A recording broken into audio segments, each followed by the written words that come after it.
জনগণকে বলে দিচ্ছি, আমরা হয়তো থাকবো না, যদি হুকুম নাও দিতে পারে তার হাতে যা আছে এই সন্ত্রাসীদেরকে এই প্রতিবাদ করুন।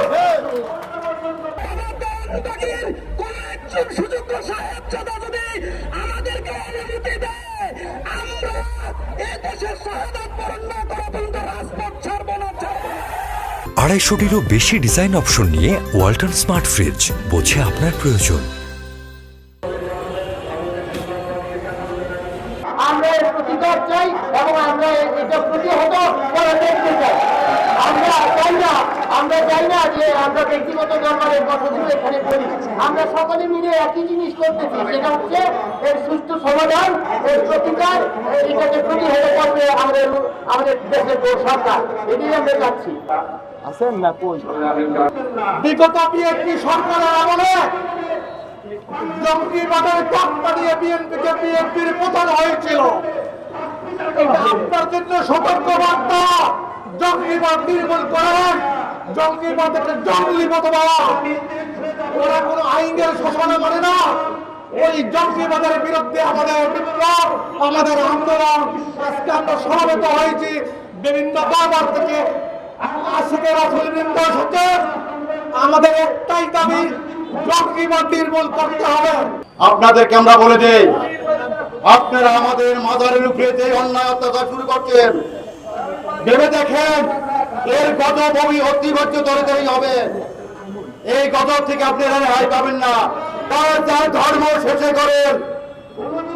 আপনাদের মতো আমরা রাস্তায় রাস্তায় ভিক্ষা করি না। কোন মাজারের কোন লোক রাস্তায় ভিক্ষা করে না। কোন মাজারের লোক মাদ্রাসার নাম দিয়ে ব্যবসা করে না।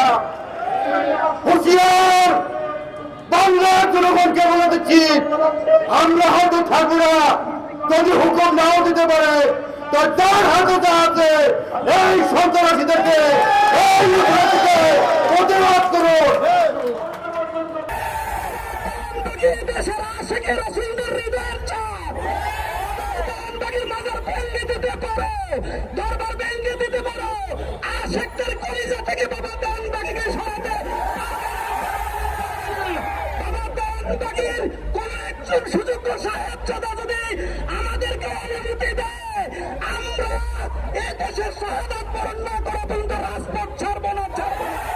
আল্লাহ পাক উহুদ যুদ্ধের শহীদদের ব্যাপারে নাজিল করছেন।